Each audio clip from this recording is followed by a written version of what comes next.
Hoy tenemos un privilegio de escuchar la presentación del tomo 8, editado por la Biblioteca Especializada de la Real Academia Hispánica de Filatelia e Historia Postal, con el título El transporte del correo a través de las zonas en conflicto durante la Tercera Guerra Carlista, 1872-1876. Julio Peñas Artero es un conocido investigador y coleccionista de todos los filatélicos, autor de numerosos libros, estudios y artículos publicados en distintos medios, entre ellos el libro que nos presenta en esta ponencia. Es vicepresidente de SOFIMA, bibliotecario de la Real Academia Histórica de Filatelia e Historia Postal y miembro de AFINET, que también fue presidente de AFINET durante unos cuantos años. Como coleccionista, centra su atención en la filatelia e historia postal de España y sus colonias en el siglo XIX. Filatelia carlista, habilitados por la nación, variedades, matasellos, franquicias militares, engaños al correo, correo interior de localidades y el transporte de periódicos e impresos en el correo. Es autor de varios libros, como es El correo oficial y la tarifa especial de las corporaciones principales y municipales, 1854-1866, que corresponde al estudio de AFINET número 1. El baile de los matasellos, 1850-1899, que corresponde al estudio de AFINET número 5. Su discurso de ingreso en la academia se publicó con el título El correo carlista vasco-navarro, sus fechadores y matasellos. Es autor de multitud de artículos publicados en Academus, Atalaya Filatélica, en los boletines de la Esfilna 2010, en el 6/4 digital de AFINET, el Rincón de Julio, en la web de AFINET también, y conferenciante habitual dentro del ciclo de conferencias de SOFIMA FESOFI. Pues cuando tú quieras, Julio, puedes empezar. Agradeceros la presencia y, bueno, pues comentaros que voy a hacer una pequeña presentación muy rápida porque es una microconferencia pues, de mi último libro, con un título muy largo, El transporte del correo a través de las zonas de conflicto. ¿Por qué escribí este libro? Yo empecé a coleccionar sellos carlistas a finales del 95, como cuento ahí, y me gustó mucho. Y en el 99 empecé a adquirir piezas liberales, porque a base de estudiar, claro, la filatelia carlista por su dificultad te obliga a estudiar. Y empecé a estudiar la historia, y una historia muy militar, que sabéis que al ser yo militar profesional, pues un doble aliciente. Y en el 2000 se dio una circunstancia de que pude adquirir un lote de 17 cartas circuladas con marcas de franquicia del Ejército Liberal del Norte, lo cual es bueno, la ofreció Eduardo Escalada y fue una oportunidad única. En este bloque ya me di cuenta de que esta era una colección que me iba a calar para siempre. Siempre que colecciono algo, redacto un libro catálogo, como indico ahí. Esta colección se habrá llevado cerca de 5. Estoy publicando ahora mismo el segundo de una trilogía, pero podría hacer bastantes más. El primero fue el discurso carlista, en el cual pues quise dejar ahí mi impronta y a estudiar su historia postal, fechadores y matasellos. Pero enseguida me di cuenta de que yo quería que se entendiera todo lo que ocurrió a la vez en el año 72 y 76, y obviamente había que estudiar los dos ámbitos, el carlista y el liberal. Ciertamente yo era un coleccionista fundamentalmente de filatelia e historia postal carlista, pero me quedaba corto. Y además, al estudiar, me daba cuenta de que, tal como se describían las piezas, no cuadraba la descripción filatélico-postal con la historia de los libros de historia. Y cómo, pero era muy engañoso. Lo veremos bueno, en el libro obviamente se describe, ¿no? Como curiosidad, sí comentar que yo terminé muy cansado tras 15 años de estudiar historia postal de este periodo de solo 4 años. Lo terminé de redactar en el verano del 2014. Y llegué a publicar un capítulo en el Academus del 2014. Pero me llegó un encargo de correos para publicar un libro, que tengo 2 libros más publicados, aparte de los que hemos leído en la reseña, sobre el ejército de tierra en la filatelia, coincidiendo también Marcelino, que hizo el de la Armada. Y ya me olvidé de este libro. O sea, quedó como tantos otros, pero os digo que yo tengo muchísimos libros en máquina, varios por cada colección que tengo. Y no lo recordé hasta el 2019 cuando hice un backup. Y entonces, hablando con algún amigo como Alfredo, pues me animó a que lo volviera a publicar, aunque yo ya tenía muy olvidado esto. tanto que había vendido mi colección, la de historia postal liberal. Y hoy nace este libro, aquí tenéis la portada, y por ejemplo la carta a la portada, bueno, pues esta es la carta, una de mis cartas favoritas. Es salida de Bilbao el 27 de diciembre del 73. El auténtico asedio de Bilbao, que en filatelia siempre está muy...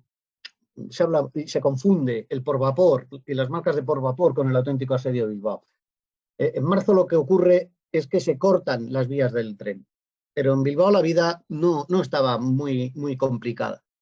Cuando de verdad se cierra el asedio de Bilbao es en la tarde-noche del 28 de diciembre del 73, donde los carlistas tiran unas cadenas de hierro en el puente de Zorroza y ya no hay forma de que pasen barcos. Y por tierra los batallones carlistas ya están de verdad asediando Bilbao.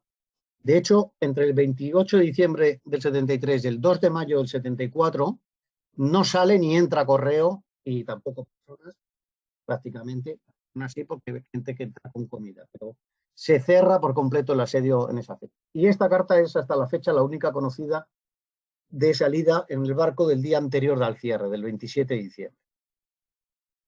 Los capítulos del libro veréis que no son muy postales. Guerra de guerrillas, ofensivas carlistas, la batalla por Bilbao, son los grandes hechos históricos, porque la colección, el libro, lo que pretende es abordar como un todo las circunstancias que se producen. Ver la batalla de Bilbao tanto desde el aspecto liberal como el carlista, tanto en el aspecto postal como en el aspecto histórico-militar. Al final me salió un libro de 175 páginas con un prólogo hecho por Alfredo de Miguel, 120 imágenes, muchas de ellas dobles, con cartas, sellos y matasellos. No hay hojas sin imagen. 13 mapas postales, muchos dibujados por el autor, y no sabéis el esfuerzo que me supone, porque soy un manta, pero un manta espectacular. Tengo muy poca habilidad para dibujar y no tengo una gran habilidad manual. Ya explicaba en otra conferencia que si yo pego un filoestuche, no sé cómo lo consigo, pero lo tuerzo al final. Y 5 horarios de líneas de trenes, incluyendo el carlista. El tema del ferrocarril carlista también creo que es la primera que se trata en la filatelia española y viene en el libro y es muy interesante. Y también incluyo fotografías y litografías. ¿Qué tipo de piezas vemos? Bueno, pues fijaros lo que da el correo de esta época. Aquí tenemos una carta dirigida a don Antonio Cánovas del Castillo. O sea, es que encima cuando coleccionas este periodo te encuentras algo completamente anormal en el resto de la historia postal, porque yo no tengo ninguna carta en ninguna otra época dirigida a un figura como Antonio Cánovas del Castillo. La marca de la primera división del Ejército Norte, ya veis la calidad, y desde el pueblo de Olite, la pieza divina. Y una de las cosas que insisto en el libro es que no me quedo en la carta. En el libro, cuando salen este tipo de piezas y otras muchas, pues aquí tenéis a don Antonio Cánovas. Y en el libro también. El general Quesada, general jefe del Ejército del Norte, y después en la ofensiva final, el general jefe del Ejército de la Izquierda. Esto también está pendiente de explicar en la filatelia española cuando se coleccionan las marcas de militares, no se sabe discriminar y por qué aparece el norte, el centro, Cataluña, aparece luego el ejército de la izquierda, el ejército de la derecha. Cuando se venden estas cartas, que son piezas realmente de subasta, se describen como pueden. Ya este libro explica el orden en que los distintos ejércitos y cómo van pasando los nombres de uno a otro. Pero al lado tenéis a Pérula. Pérula, el general jefe de los... Bueno, general jefe. Este era un funcionario antes de la guerra. No era militar de profesión, pero desde luego debió ser un hombre portentoso. Dirigió la caballería carlista, ascendió y luego fue el general jefe de la segunda división de operaciones de Navarra y en un momento de la guerra, al final, terminó siendo general jefe del ejército de operaciones del Real Ejército del Norte carlista. Ahí tendréis a los dos jefes que se enfrentaron en las batallas de la ofensiva final. Litografía muy bonita de los periódicos de la época, el Volveré de Carlos VII, completamente idealizado, pero precioso. Y también centro en el último capítulo, muy poco conocido, la entrada del Ejército del Norte, con Alfonso XII a la cabeza, por Madrid. Aquí le veis entrando en lo que era la antigua Plaza de España y se le erigieron 3 arcos de triunfo, que no perduraron en el tiempo, y aquí tenéis uno de ellos. Y en ese capítulo incluso hago un estudio también de las cifras y del correo. Muy interesante. Estuvo estuvieron acampados en lo que hoy es la dehesa, en la zona de campamento, y cerca de 60.000 madrileños fueron a ver el campamento. Es un estudio postal, pero ya vais viendo que es también un estudio histórico, que se entremezclan como un todo, no está separado, sino que se va hablando de la historia y de cómo influye en las rutas y en el proceso del transporte del correo. Analiza las perspectivas liberal y carlista y abarca todos los territorios que se vieron afectados. Vasco-Navarra, Alto Aragón, Cataluña y la zona centro, Teruel, Valencia y Cuenca. ¿Cómo lo hace? Bueno, pues aquí tenéis una pieza, por ejemplo. ¿Qué ocurre con estas colecciones? Pues que de pronto, pues ves esta carta y dices, mira qué guarrería. Y Juan Esparza Hernani. Y claro, es muy difícil hoy en día saber que Hernani fue la localidad carlista, la localidad liberal más duramente asediada por los carlistas. Ni Bilbao, ni Pamplona, ni San Sebastián. Hernani, para que os hagáis una idea, sabéis el volumen de ciudad que puede ser, es un pueblo. Bueno, pues en San Sebastián los carlistas, porque entonces contaban los cañonazos, pues San Sebastián recibió unos 3.000, no llegó a 3.000 cañonazos carlistas durante las distintas fases de batalla. Hernani recibió más de 8.000. Para que os hagáis una idea, la población debieron de tocar como un cañonazo por habitante. Y los de Hernani aguantaron, en ningún momento se rindieron. Aquí tenéis, por ejemplo, una postal de cómo quedó la Plaza Mayor de Hernani, cual es muy curiosa. Fijaros la entrada a la Iglesia Mayor, cómo la tienen completamente protegida. Y ya os digo, cartas dirigidas a Hernani en los 4 años de combate he visto en toda mi vida, en 20 años, 2. Para que os hagáis una idea. ¿Qué ocurre cuando pones una carta como esta en una exposición? Que ni aunque se lo expliques 300 veces al jurado, lo termina de entender. Por lo cual, este tipo de colecciones al final lucen más en libros que en exposiciones. Ejército del Centro. Aquí tenemos una carta de Liria Valencia, de hecho es la primera fecha de franquicia conocida. También dirigida a otro flojo, el Duque de la Torre, presidente del Consejo de Ministros. Y aquí tenemos al campeón, don Manuel Serrano, Duque de la Torre. Es más de lo que os dije de Cánovas. Ya puedes mirar 10.000 cartas con sello que no encuentras una dirigida a Cánovas. Y si la tenéis, fenómeno. O sea, es un suro en paño. Porque esto no son piezas de exposición, esto son piezas de museo. Y la única pieza que veréis en esta presentación que no es mía, pero estas cartas feuchas y de poco interés postal con los franqueos mixtos carlistas liberales, ¿no? Una de esas piezas que ojalá algún día pueda enganchar algo. Analiza el estado de las comunicaciones, especialmente las ferroviarias y marítimas. Estudia el funcionamiento del correo liberal, tanto el liberal como el carlista, mostrando cómo se van adecuando a las distintas situaciones de la contienda. En función de la situación militar, pero también de la climática. He estudiado muchísimos periódicos. Para estos trabajos, estos 15 años, para os hagáis una idea, me leí todos los ejemplares del cuartel real carlista y prácticamente todos los ejemplares de Gaceta y muchísimos periódicos de la época. Y entonces es muy curioso cómo te explican cuando viene la galerna. Y entonces, claro, cuando veréis el porqué de los grandes cambios en las rutas que salen por mar, las galernas bloqueaban el correo más todavía que la contienda y encontraban rutas alternativas a las rutas alternativas. Todo esto está en el libro explicado y es la primera vez que se relaciona. Esto no está ni en artículos. Y hay que verse absolutamente el anverso y el reverso de todas las cartas para poderse aclarar. Porque una galerna puede durar 6-7 días. En Palencia, por ejemplo, cayó una nevada durante 10 días, que debió de ser el récord de la época y alteró totalmente las rutas postales durante 10 días. Si tienes la santa suerte de enganchar una carta en ese entorno, pues te puedes encontrar locuras como que las trasladen por Jaca. Cartas que en un principio podrías pensar que van a salir por Irún, cuando ya no había ningún correo saliendo por Irún porque llevaban los trenes cortados por acá. Analiza el intercambio de correspondencia con Francia y los fechadores empleados en sus administraciones de cambio. En esto no había caído nadie anteriormente. En estas cartas dirigidas a Francia y a otros países a través de Francia es interesantísimo ver los fechadores franceses, porque a diferencia de los nuestros, que son todos iguales, estos le ponen numeritos y entonces en función de que sea 1, 2, 3 y 4, son los 4 escalones de intercambio francés. Y entonces resulta que antes normalmente entraban por San Juan con el echador ambulante el 1, y en esta época te vas a encontrar el 2, el 3, el 4, incluso puestas en el orden al revés natural del fechador, lo cual hace que sea muy interesante. Y se centra especialmente en cómo los particulares van a resolver los problemas de incomunicación postal que sufren. Bueno, esto es una de las cosas que más me gustó y que más me animó a coleccionar la historia postal del periodo, porque llegabas a conclusiones como esta. Aquí veis una carta carlista, no hay que ser muy experto ni muy listo. Ahí está el Real Azul carlista con Don Carlos y la manda uno de los industriales textiles más importantes de la España del siglo XIX, JJ Blanc, desde Vergara. Vergara había se ocupa por los carlistas en el verano del 73.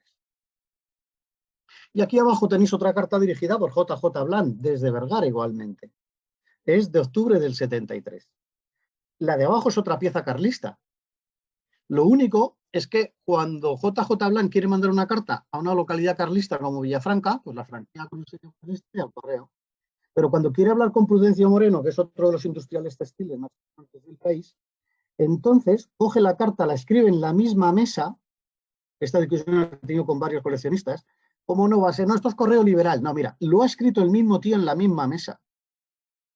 Si esa mesa está en territorio carlista, es carlista.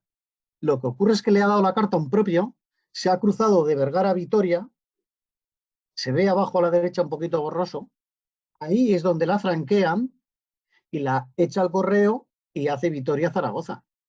Y en el texto normalmente le cuenta las cartas cómo se las tiene que enviar. Este campeón se hizo un apartado en Vitoria, pero a lo largo de la contienda y con el poco material que hay, te das cuenta cómo se idearon muchos procesos para poder mantener la vida económica de esas provincias y las relaciones humanas.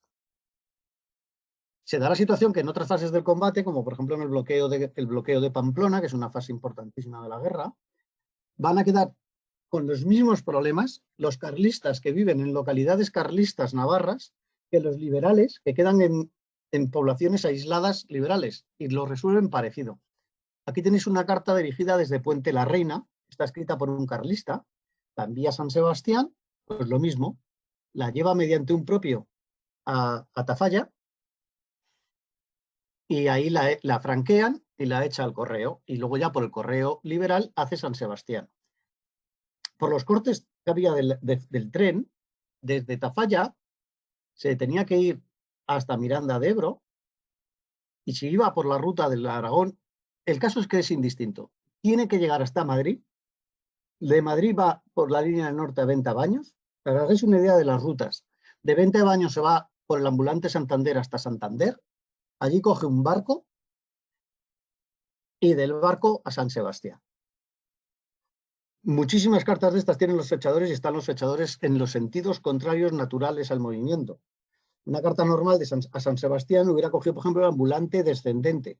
Cuando aparece el ambulante descendente en esta época, ascendente va hacia Madrid, justo la ruta contraria de la natural. Pero aquí tenéis una carta enviada en las mismas fechas por un navarro, en Pamplona. Este es liberal y tiene que hacer lo mismo. Pamplona está bloqueada por los carlistas, a través de un propio la lleva hasta Tafalla, en Tafalla la echa al correo, igual que ha hecho el carlista de Puente la Reina, y la carta tira para Madrid, llegaba para ir a Bayona. Para ir a Bayona cogía la línea norte y en 8 paradas llegaba. Y lo mismo, vuelta para Santander, y Santander, Socoa, y luego de Socoa a Bayona, pero por dentro de Francia.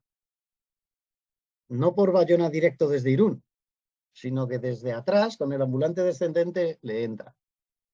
Ya os digo que esto cambia muchísimas rutas, que no había caído la filatelia española en ellas. Y luego ya el colmo. Hay una única localidad en todo el País Vasco que cuando los carlistas ocupaban una localidad, la función pública liberal desaparecía. En algunos casos, pueblos pequeños, el alcalde, si no estaba muy marcado, podía mantenerse, pero la realidad es que yo creo que no se mantuvo ninguno. ¿Algún amigo mío vasco tiene alguna duda? Bueno, pues puede ser. Porque ya os digo que esto no era una cosa... La gente ya se sabía quién era liberal, quién era carlista. Sencillamente cuando la localidad era carlista, los liberales 10 días antes, cuando ya se sabe que más o menos va a caer la planta, se van para Vitoria o se van para San Sebastián. Y la contraria, cuando ya la mayor parte de Guipúzcoa es carlista, los carlistas de San Sebastián no se quedan en San Sebastián, que es liberal y que se va a defender, sino que cogen el carro y se van a localidades carlistas. Balmaseda es la única localidad en la que hemos encontrado históricamente que se mantuvo el cartero liberal y el carlista. Hasta que un año después los carlistas se dieron cuenta, se enteraron de esto y ordenaron inmediatamente el arresto del cartero liberal y del alcalde. El alcalde se defendió diciendo que cómo iban a haber echado al cartero, al Manolo. No sé el nombre porque se han perdido el nombre, pero el Manolo, pues el Manolo es el cartero aquí de toda la vida. ¿Cómo vamos a mantener? Esto está escrito directamente por el alcalde. ¿Cómo íbamos a perder las comunicaciones con el resto de España, con la familia y con el comercio? Y este campeón, el cartero liberal, se iba a pie, llevaba las cartas desde Balmaseda hasta donde encontraba la primera localidad liberal y las echaba y aún se mantenía el tío comprando sellos y los vendía en la zona carlista. Os digo que es el único caso que hemos localizado y lo detectó Pardo San Gil sin conocer pieza y yo tuve la suerte de localizar dos, de las cuales una está en mi colección y es la que tenéis. Una historia realmente preciosa. Ya os lo he adelantado, pues analiza los cartes de comunicaciones ferroviarias de todas las líneas. Se cortaron todas las líneas ferroviarias, todas. Y se crean rutas alternativas, destacando la que os he explicado de Venta Baños a Santander y por mar a Bilbao. Igualmente se estudia el desvío de las comunicaciones desde Cataluña a Francia y el incremento de flujo por el Alto Aragón y Olorón. Aquí tenéis el tipo de carta, cuando hay suerte, y una de ellas tiene alguna anotación extraña. Aquí veis un vía Santander, otras veces pone Santander, otras veces pone vía por mar, por la costa, pero la gente piensa que estas piezas solo son las que tienen la anotación. Y no es cierto. El 100% del correo que salía por la ruta de Irún salió por Santander. Otra cosa es que apenas anotaron, pues el 1 por 1000, lo vete a saber, porque el correo español una vez más ni hizo marcas, ni hizo fechadores especiales, ni hizo nada. No he encontrado nunca anotado el nombre del barco. Es que ni siquiera sabían el barco, les daba igual. Cuando llegaba a Santander, el primer barco que salía, pues las ponía. En el trabajo he localizado algunos y van con nombres de barcos y con rutas, y como al principio los barcos eran militares, después se contrataron, e incluso hemos encontrado, gracias a Manolo Hoyos, localizamos incluso algunos como la subasta, cómo se subastó para que patrones de barco transportaran ese correo. Aquí tenemos una carta parecida. Oh, mira, esta no es mía. Pensaba que solo era no mía la catalana, pero esta tampoco es mía. Es de un catálogo. En esta parte en esta época se incrementan mucho las cartas que desde Cataluña van por mar, tanto poniendo vía de mar como que aparecen matasellos, como es este caso de Marsella. Y luego pues hay unas circunstancias que merecen estudiar las cartas, y aquí esta la tengo puesta más porque hace un recuerdo de mi buen amigo José María Ortundo, al cual he dedicado este libro. Y esta es una de sus piezas más bonitas y una maravilla. Esta es una carta inglesa que se transporta a Bilbao. Él ya incluso dice que sea por vía Mons para ir a Bayona. Y de Bayona ya se encargarían de llevarla a Bilbao. Al final el correo francés no lo manda por Bayona, sino que la manda por la Junquera. La carta, conozco la carta, pero no tengo el dorso, la imagen del dorso. Esta carta ahora mismo está, no sé dónde está.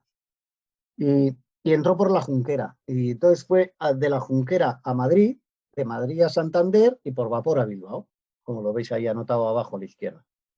Ya os digo que es una época en la que hay que mirar los fechadores y además con la mente muy abierta, porque aunque veas el ambulante norte, es muy probable que el sentido del ambulante sea el contrario al que uno piensa que debería tener. Y es por los cortes de transporte. Ya os digo que vienen referenciados con fechas y todas las circunstancias. Y además, obviamente, se analizan con detalle las situaciones militares y las batallas, especialmente a los bloqueos de Bilbao, Vitoria, Pamplona y Hernani. Uno de mis gustos en esta colección es ilustrar las principales batallas con imágenes de cartas circuladas por militares de ambos bandos. No tanto las personas, sino las franquicias de las unidades, lo cual es muy chulo, y cuando lo consigo, pues nos da una satisfacción enorme. Tener en la misma hoja dos cartas dirigidas por personal que estuvieron a ambos lados de la trinchera, ¿no? Y también se presta especial atención al correo procedente de militares. El correo militar es rarísimo. Son cartas que a lo mejor, pues, por ejemplo, para darnos una idea, creo que es exagerado pensar que se han conservado 200 cartas de los ejércitos liberales de esta contienda, en 4 años. 120.000 militares de media, los ejércitos. Tengo hecho un estudio en el que sale que se han conservado, debieron de circular en torno a 26 millones de cartas, solo de los militares, ¿eh? Y de esos 26 millones de cartas han conservado menos de 200. Bueno, pues dirigidas a militares no se conservan ni 6. Vamos a poner 10. Os hagáis una idea, ¿eh? Es decir, si los militares escribieron 26 millones de cartas, calcular las cartas que recibieron. En una época en que una madre podía escribir carta diaria, ¿eh? Bueno, pues aquí tenemos una carta del Batallón de Cazadores Alba de Tormes. Esta es una de las pocas unidades que se quedaron dentro de Bilbao en el sitio duro, entre diciembre y mayo del 73. Y aquí abajo tenéis una carta carlista dirigida a Eduardo Marín, médico de la Plana Mayor de Artillería en Aso. Aso es un lugar, no llega a ser siquiera un pueblo, que es donde se ubicó, como bien dicen los libros de historia, la artillería carlista para bombardear Bilbao. Fijaros qué hoja de álbum. Es la única pieza conocida en carta de la localidad de Aso, que fue administración carlista durante 4 meses, que fueron los que duraron el sitio de Bilbao. Esta es una carta de las más raras de mi colección.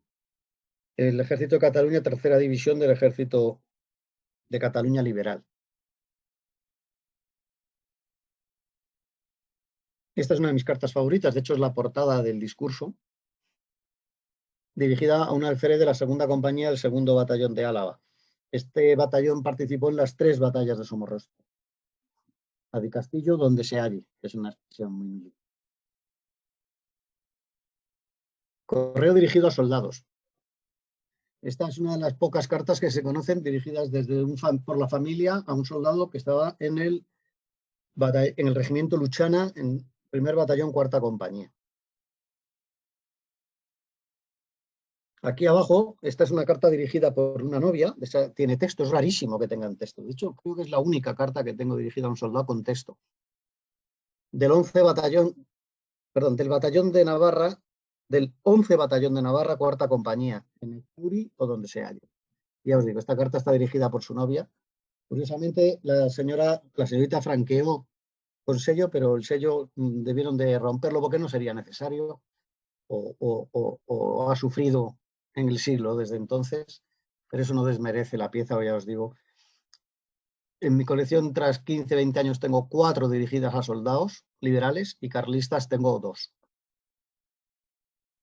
Y bueno, pues como tienes una cosa muy rápida y no quiero el extenderme más allá de lo de la microconferencia, pues esto es todo. Simplemente recomendar el libro. Es un libro curioso en el cual se aúna la historia y la historia militar y la historia postal como un todo, ¿no? Y luego lo único, pues si alguno no siendo académico, porque los académicos recibirán el libro en breve, los no académicos, y si alguno estáis interesados en adquirir el libro, pues podéis poneros en contacto conmigo a través de este correo.